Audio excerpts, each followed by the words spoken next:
I'm Anna Runkle, also known as the Crappy Childhood Fairy, and today I'm going to talk to you about something that doesn't always come naturally to people who experience early trauma, and that's how to have better friendships. Now, if you grew up with a crappy childhood, you may struggle a little bit to have good, close relationships with people. A lot of times, the trauma in childhood makes attachment just kind of funky and weird and fraught for us. And if we didn't learn how to do this at home necessarily, it's something we can learn. So I have some tips to show you how to have better friendships by basically being a better friend. Here's my first tip.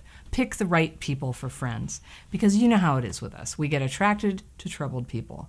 So if you're like me, you have a kind of history of allying with maybe the most troubled person in the class, or somebody who turns out to have a drug problem, or people who are really not available to be good friends. So the first thing is to start identifying who would be the good, healthy people for you to hang out with. We talk about this a lot in my dating and relationships course because this broken picker problem is really common for people with childhood PTSD. It's true with romantic relationships, and it's true with friendships. Now, I know hanging out with good, healthy people is easier said than done when you had a crappy childhood. Sometimes if we have childhood PTSD going on, we can be overreactive. We can be kind of blamey or a little too angry or not quite understand the rules of how to be a good friend or get really withdrawn from people and run away from the whole thing. And in the end, that can kind of turn into a whole trail of relationships that didn't quite work out. And that's why the whole crappy childhood thing can be so painful. But you can work on these things. It's really kind of logistical. Keep in mind, research shows that the people you hang out with have a bigger effect on how your life goes than just about anything else. They influence the choices you make. They influence the standards you set for yourself. They influence the other people you're going to meet. And one of the first things that you can do to have a great relationship with a friend is just to pick a good person and then work over time to be a good friend to them. When you want to hang out with somebody, I would suggest, if it's at all awkward, invite them to do something with you, especially for women. Sometimes we get together just to talk. And that's really good with somebody you're already close with, but if you're just getting to know somebody, it's good to get together and do something, some activity. And one of my favorite examples is bowling. If you go to a movie with somebody, you can't talk. And if you go to a restaurant, you have to talk. But if you go bowling or something like that, you can kind of talk and do something. And if things get a little weird, you can just take a little breather by focusing on the activity for a while and then come back to talking. So doing things helps. All right, the next thing is about being a good listener. Now, everybody knows, but try this, okay? When you get together with your friend, spend 30 minutes just doing an experiment. Only listen and respond to what they're saying about themselves. Don't talk about yourself at all. Now, I'm not saying do this forever, but just as an experiment and as a practice. Just listen to the other person and reflect on what they're saying and give them feedback. But don't talk about yourself. This is so common. I do it all the time too, where somebody says something and you go, oh, me too, that happens to me, or oh, I have a story about that. But just for exercise, spend 30 minutes listening. My husband and I went to a party once, and just for an exercise, we did the whole party never talking about ourselves, and it was funny. We were so popular. We got invited by 2 other couples to have dinner sometime, and that normally wouldn't happen, and they didn't even notice that anything was going on with us. They actually never asked anything about us, which was interesting. So it didn't actually come to any dinners, but it was really a lesson to me. People really need to be listened to. Now, here's another thing to keep in mind, and it's another form of good listening, is don't give unsolicited advice. If somebody says, oh, I had a hard day yesterday, I had a headache all day, you don't have to jump in and tell them what to do about headaches. They're not really telling you about the headache. Unless people specifically ask for advice, it's just so much better to listen and kind of hear what is the content of what they really wanted you to hear, which is that they had a hard day. It was so hard. They had a headache the whole time. And then you can say, oh, why was it hard? And that leads to better listening. Similar to that, when you give them a compliment. I mean, people like compliments, and you don't want to do it too much.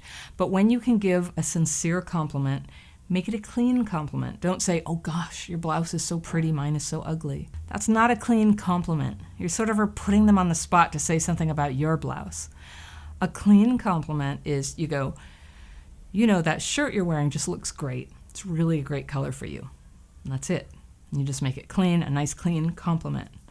People really like that, and they need encouragement, and they like it when their accomplishments or the good things about them are noticed. And that's just a good friend thing to do, is to notice and encourage what's good. Here's another good lessoning thing.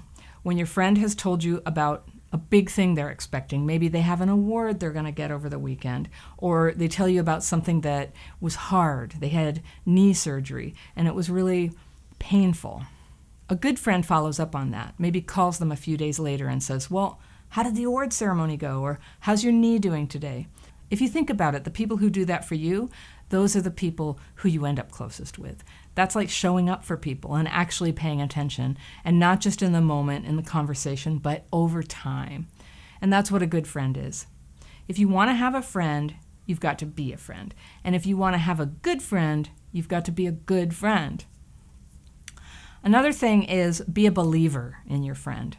Everybody has self-doubt.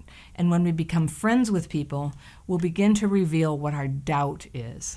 So you might say, well, I'm thinking about changing jobs, but I'm not sure that I'm smart enough for that job. So you know what a good friend is? It's somebody who sees your very best potential and believes in you and can express that to you.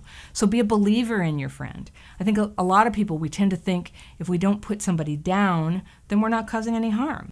But actually, people need to have a witness that they're actually doing something right and that there's even the potential for them to do something even better. So good friends can believe in the best possible outcome and always encourage a friend toward that next step.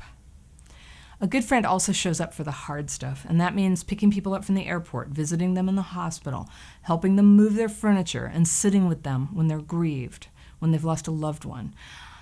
I know that when there was a period in my life where I had a lot of tragedy, I really found out who my friends were. And some people who I thought were good friends, they were just like gone.